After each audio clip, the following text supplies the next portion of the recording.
আজকে একটা বাজে কাজ হয়েছে। শেখ হাসিনার ছবি রাজু ভাস্কর্যে মুছে ফেলছে ঢাকা বিশ্ববিদ্যালয় প্রশাসন। এটা আমরা সবাই জানি। এটাকে কেন্দ্র করেই একটা বাজে কাজ ঘটেছে। এখানে মুছে ফেলার পরেই ব্যাপক প্রতিবাদ হয় এবং তখন ছাত্র ইউনিয়নের ভাইয়েরা এখানে শেখ হাসিনার ব্যঙ্গাকৃত একটি কার্টুন এঁকে দেয়, ওই যেখানে মুছে ফেলছিল সেখানে। তো এরপরেই এই ছবিটাকে বৈষম্য বিরোধীরা তাদের কাজ হিসেবে প্রচার করে যে শুভ সকাল, মানে এটা ডান। তারা সবাই লেখে যে কাজ সম্পন্ন। বিষয়টা এরকম যে বৈষম্য বিরোধীর উদ্যোগে শেখ হাসিনার ছবি যে মুছে ফেললো, তারা এটা এখানে আবার করেছে, এইভাবে তারা সবাই মিলে প্রচার করলো। অথচ এই কাজটি ছাত্র ইউনিয়নের করা। আমাদের 24-এর গণ অভ্যুত্থানে বিপ্লব কিভাবে চুরি হয়েছে তার একটা উজ্জ্বল দৃষ্টান্ত আমরা সবাই দেখলাম। যে আন্দোলন করলাম সবাই মিলে, আর ক্রেডিট নিয়ে নিল বৈষম্য বিরোধীরা। হ্যাঁ, বৈষম্য বিরোধীরা আন্দোলন শুরু করেছিল, কিন্তু শেখ হাসিনার পতনের যে আন্দোলন, এই প্রশ্নটি যখন আসছে তখন আন্দোলন বন্ধ করে দেওয়া হয়েছিল। আন্দোলন বন্ধ করে দিয়ে সমঝোতায় বসা হয়েছিল। হাসিনা যদি সংলাপে বসতে চায়, আবু সাইদের সঙ্গে সংলাপে বসতে হবে, শহীদদের সঙ্গে সংলাপে বসতে হবে। আর আমরা না রাজাকারের সঙ্গে বসতে লজ্জা করছে না? তখন আমরা বলেছিলাম আলোচনা করতে হলে ওয়াসিমের সঙ্গে আলোচনা করতে হবে, আবু সাইদের সঙ্গে আলোচনা করতে হবে। কোনো সমন্বয়কের সাথে আলোচনা করলে বাংলাদেশের মানুষ আর মানবে না। হত্যা করেছে শেখ হাসিনা, আমরা তাকে আর ক্ষমতায় দেখতে চাই না। বিচার এই দেশেই হবে। ছাত্রদের রক্ত আমরা বৃথা যেতে দেব না। আন্দোলন বন্ধ হবে না, সংলাপ হবে। এই আইনমন্ত্রী, সংলাপ হবে আবু সাইদের সঙ্গে। তোরে আবু সাইদের পাশে দেওয়ার ব্যবস্থা করবো আমরা। এবং এই কথা বলে যখন আমরা বাড্ডায় আন্দোলন শুরু করলাম, বনশ্রীতে আন্দোলন শুরু করলাম, তখন আমাদের আন্দোলন বন্ধ করার জন্য তারা প্রতিনিধি পাঠিয়েছিল। যে তারা তো আন্দোলনের ডাক দেয়নি, আমরা কারা এখানে আন্দোলন করছি, সরকারের বিরুদ্ধে কেন আন্দোলন করছি, এই প্রশ্নটি আমাদের সামনে রেখেছিল। তখন আমরা লাঠি নিয়ে দৌড়ানি দিয়েছিলাম ওই দিন, যে এখান থেকে দৌড় হ, আমরা শেখ হাসিনার পতন চাই, এইভাবে আমরা বলেছিলাম। এবং বিজিবির সঙ্গে লড়াই, র্যাবের সঙ্গে লড়াই, এতগুলো জীবন, যাত্রাবাড়িতে পুরা জেলখানা, ছাত্র শিবির, ছাত্র দল, নেতাকর্মীরা, রাজনৈতিক কর্মীরা, সাধারণ মানুষ, তারা জেলখানাতে ভরে গেছিল। জায়গায় জায়গায় মানুষ খুন হয়েছে। আজকে আপনারা ঢাকা বিশ্ববিদ্যালয়ে যাবেন, গিয়ে খুঁজবেন, দেখবেন কোথাও স্বৈরাচার হাসিনা এই কথাটি খুঁজে পাবেন না। কৌশলে এটা মুছে ফেলা হয়েছে। কোথাও খুনি হাসিনা এই কথাটি পাবেন না, কৌশলে মুছে ফেলা হয়েছে।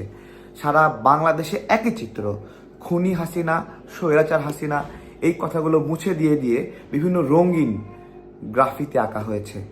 আমাদের আন্দোলনের সৌন্দর্য, আন্দোলনের স্বতঃস্ফূর্ত লেখাগুলো নাকি কৃত্রিমভাবে আন্দোলনের পরে আঁকা গ্রাফিতিগুলো? আমাদের আন্দোলনের ইতিহাস কোনটা? দেয়ালে অপরিপক্ক হাতে লেখা খুনি হাসিনা এই মুহূর্তে পদত্যাগ কর, এই কথাটি গুরুত্বপূর্ণ, নাকি একটা দেয়ালে রঙিন কার্টুন নাচছে সেটি গুরুত্বপূর্ণ? কোনটা আমাদের আন্দোলনের সঠিক স্মৃতি? আমি জিজ্ঞাসা করছি। এগুলো মুছে ফেলা হয়েছে কৌশলে। একটা ঘটনা বলি। দোয়েল চত্বরে আমাদের একজন ভাই, খুবই গরিব, ওখানে একটা দোকান দিয়ে বসে পুঁথির মালা টালা এগুলো বিক্রি করে। উনি রাতের বেলা দেখলেন যে একজন পুলিশ অফিসার ওইখানে খুনি হাসিনা এই লেখাগুলো মুছে ফেলছে, সরিয়ে ফেলছে, কিছু টোকাইকে সাথে করে নিয়ে। তিনি ভিডিও করলেন। ভিডিও করার পরে পুলিশ ওনাকে দেখেছে, কাছে এসে জিজ্ঞাসা করছে ভিডিও ডিলিট কর। তখন উনি পরিচয় দিছে যে উনি তারেক ভাইয়ের সাথে কাজ করে। তখন পুলিশ আর ভয়তে কিছু বলে নাই, পরে অনুনয় বিনয় করে সেই ভিডিওগুলো ডিলিট করায়। তার মানে কি দাঁড়াচ্ছে? একটা গ্রুপ কাজ করছে যারা এগুলো মুছে ফেলতে চায়, সরিয়ে ফেলতে চায়। আমার প্রশ্ন সেটা না। এই মুহূর্তে ঢাকা বিশ্ববিদ্যালয়ে কাদের নিয়োগকৃত ভিসি, কাদের নিয়োগকৃত প্রক্টর? অবশ্যই এই আবদুল্লাহ সার্জিস তাদের। আমি একটা স্মরণ করে দিতে চাই, কোনো দিন আওয়ামী লীগ করেছে, ছাত্রলীগ করেছে এইরকম কাউকে বিশ্বাস করবেন না। এটা যদি বিশ্বাস করেন তাহলে আপনি বারবার প্রতারিত হবেন, বারবার ধোঁকা খাবেন। আপনারা ইতিপূর্বে কারা কারা আওয়ামী লীগ ছাত্রলীগ করত এবং পরবর্তীতে হাসিনা বিরোধী আন্দোলনে বিভিন্ন পদে বিভিন্ন পর্যায়ে দেখা গেছে, তাদের দিকে দেখেন। তারা কখনো হাসিনাকে মা ডেকেছে, কখনো বঙ্গবন্ধুকে বাবা ডেকেছে। এবং আমি আজকে বলি, একজন সমন্বয়ক সে বঙ্গবন্ধুর উপরে বিতর্ক প্রতিযোগিতা করে ফার্স্ট হয়েছিল। তার এতটুকু বঙ্গবন্ধুর প্রতি ধ্যান, খেয়াল, গবেষণা। আজকে সেটাও বলবো না। ছবি ছিল এখানে দুইটা, এক পাশে হাসিনার ছবি ছিল আর এক পাশে শেখ মুজিবের ছবি ছিল। রাজু ভাস্কর্যের দুই পাশে এই দুটা ছবি রেখে আমাদেরকে আন্দোলন করতে হয়েছে যে আমরা যে কোনো হাসিনার বিরুদ্ধে প্রতিবাদ করেছি, কিন্তু উপরে হাসিনার ছবি। কি একটা বিব্রতকর অবস্থা। পাশে মুজিবের ছবি। এই দুই ছবি দেখায় দেখায় আমাদের নির্যাতন নিপীড়ন করা হয়েছে।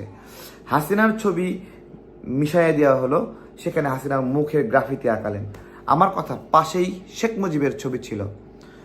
দেশের মানুষ শেখ মুজিবের উপর ক্ষিপ্ত হয়েছে শেখ হাসিনার কারণে। শেখ মুজিবকে দেখিয়ে দেখিয়ে স্বৈরতন্ত্র কায়েম করেছিল শেখ হাসিনা, তাই শেখ মুজিবের মূর্তি ভেঙেছে সারা দেশে। ঠিক একইভাবে শেখ মুজিবের ছবি এখানে বিকৃত করেছে। হাসিনার ছবির উপর গ্রাফিতি আঁকালেন, শেখ মুজিবের ছবির উপরে মুছে দেওয়া হলো। সেখানে শেখ মুজিবের গ্রাফিতি কে আঁকাবে? এগুলো আজকে প্রশ্ন করছি। তাও ছাত্র ইউনিয়ন গ্রাফিতি আঁকালো, হয়ে গেল সেই গ্রাফিতি বৈষম্য বিরোধী। আমাদের গণ অভ্যুত্থানের পরে আমাকে একটা টিভি চ্যানেলের ওরা বলল যে গণ অভ্যুত্থানের পরেই আওয়ামী মিডিয়ার কর্তৃত্ববাদীরা একটা মিটিং করে, সেই মিটিংয়ে ডিসিশন হয় আমরা এখন কি করব। তখন সিদ্ধান্ত হয় যে এই যে আমাদের ছেলে পেলে যারা হলো এই আন্দোলনে ছিল, যারা আওয়ামী লীগ করতো, ছাত্রলীগ করতো, তাদেরকে তোমরা ফোকাস করো, লাইট ক্যামেরা অ্যাকশন, অন্য কেউ ফোকাসে পাবে না। যারা সত্যিকারের আন্দোলন করেছিল তাদেরকে ফোকাস করা যাবে না, যারা ছাত্রলীগ আওয়ামী লীগ থেকে ছিল তাদেরকে ফোকাস করো। তারা ফোকাস হবে এবং তারা এই সোসাইটির আওয়ামী লীগ উত্তর সময়ে লিড দেবে। এরপরে আপনারা দেখেছেন শ্রমিক লীগ নেতার বাসায় গিয়ে তারা মিটিং করছে, আওয়ামী লীগের চেয়ারম্যানের সঙ্গে মিটিং করছে, জায়গায় জায়গায় আওয়ামী কাউন্সিলরদেরকে পুনর্বাসনের জন্য হুঙ্কার দিচ্ছে। আসিফ বলছে, আর তারা আসিফকে বলবে, স্থানীয় সরকার বিভাগকে বলবে এদেরকে যেন পুনর্বাসন করা হয়। কত বড় হুঙ্কার এবং এজেন্ডা নিয়ে বলছে, আপনারা যদি আমাদেরকে সহযোগিতা করেন আমরা আপনাদের পুনর্বাসন করব। এইটা আমাদের গণ অভ্যুত্থানের স্পিরিট, এটা জুলাইয়ের স্পিরিট। এরা আমাদেরকে স্পিরিট শেখায়। আন্দোলন যখন বন্ধ করতে আসছিলাম মানে বাড্ডা এলাকায় লাঠি দিয়ে দৌড়ানি দিয়ে দেখাইছিলাম জুলাইয়ের স্পিরিট কি। গুলিবিদ্ধ হয়েছিলাম, গুলিবিদ্ধ হয়ে হাসপাতালে গিয়ে চিকিৎসা নিয়ে আবার আইসা স্লোগান দিছি, লাঠি নিয়ে স্লোগান দিছি। এইটা হলো জুলাইয়ের স্পিরিট। আমাদেরকে জুলাইয়ের স্পিরিট শেখাতে আসে। সংস্কারের কথা বলে, সারাক্ষণ বলে সংস্কার আগে, সংস্কার আগে। এই আমরা সংস্কারের বিরোধিতা করেছি কখনো? সংস্কার প্রথম করতে হবে তোমরা যাদেরকে উপদেষ্টা হিসেবে নিয়োগ দিছো তাদেরকে। ওই ফারুককে এখানে বাদ দিতে হবে, আওয়ামী উপদেষ্টাদেরকে বাদ দিতে হবে। বিধান রঞ্জন রায় এই গণ অভ্যুত্থানের পরে সে 84% কোটায় নিয়োগ দিছে এবং এই কোটায় নিয়োগ দেওয়ার বিষয়ে মতামত দিছে আসিফ নজরুল সাহেব। আইনি মতামতে লিখেছে যে এইটা নিয়োগটা 84% কোটায় হতে পারে। তাহলে কিসের কোটা আন্দোলন করলাম? তাহলে তো আমার কোটা আন্দোলন প্রতারণা। যদি এখন কোটায় নিয়োগ হয়, আমরা পরবর্তীতে আদালতে গেলাম, এটাকে চ্যালেঞ্জ করলাম, সেটাকেও শুনছি বিধান রঞ্জন রায় এটাকে চ্যালেঞ্জ করবে, আপিল করবে। আমার কথা হলো বিধান রঞ্জন রায়কে যে নিয়োগ দিছে সে কোন কোটায় এই আওয়ামী সুবিধাভোগীকে নিয়োগ দিছে? শেখ হাসিনার নিয়োগকৃত মানসিক হাসপাতালের পরিচালক ছিল সে। সুপ্রদীপ চাকমা পার্বত্য উন্নয়ন বোর্ডের চেয়ারম্যান শেখ হাসিনার নিয়োগ দেওয়া, তাকে কেন এই উপদেষ্টা পরিষদের নিয়োগ দেওয়া হলো? এগুলোর উত্তর কেউ দিতে পারবে? ফারুকিকে কেন নিয়োগ দেওয়া হলো? বশিরকে কেন নিয়োগ দেওয়া হলো? কেউ উত্তর দিতে পারবে? আলী ইমাম মজুমদারকে কেন নিয়োগ দেওয়া হলো? আওয়ামী সচিবদেরকে কেন এখনো রাখা হয়েছে? কেউ উত্তর দিতে পারবে? সারাক্ষণ সংস্কার করে মুখে ফেনা তোলে, রাজনৈতিক কর্মীদেরকে বিব্রত করে, বেজ্জুতি করে। আগে এই উপদেষ্টা পরিষদ সংস্কার করতে হবে, এই কথাটা তোমরা কোনোদিন বলছো? আগে আওয়ামী সচিব আমলাদেরকে মানে এখান থেকে বের করতে হবে, কোনোদিন এই কথা বলেছ? আমরা বলছি। এখানে বিএনপি জামাতে যারা ওএসডি হয়ে আছে 16 বছর ধরে, তারা ঘুরতে ঘুরতে জুতার তলা ক্ষয় হয়ে গেছে, কিন্তু নিয়োগপত্র ফেরত পাচ্ছে না। অথচ আওয়ামী লীগ এরা দাপটের সঙ্গে চলছে। তাদেরকে আমি রেখেছি না তোমাদের আসিফ নজরুল স্যার রেখেছে, না তোমাদের উপদেষ্টারা রেখেছে। সংস্কার যদি করতে হয় আগে এই উপদেষ্টা পরিষদ সংস্কার করতে হবে।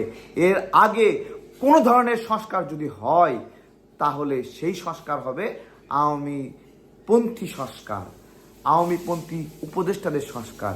এই উপদেষ্টাদের ওই লিগিটিমেসি নাই যে এরা সংস্কার করবে, কারণ এরা এই পর্যন্ত যতগুলো আলামত দেখিয়েছে তা বিপ্লবের সঙ্গে যায় না।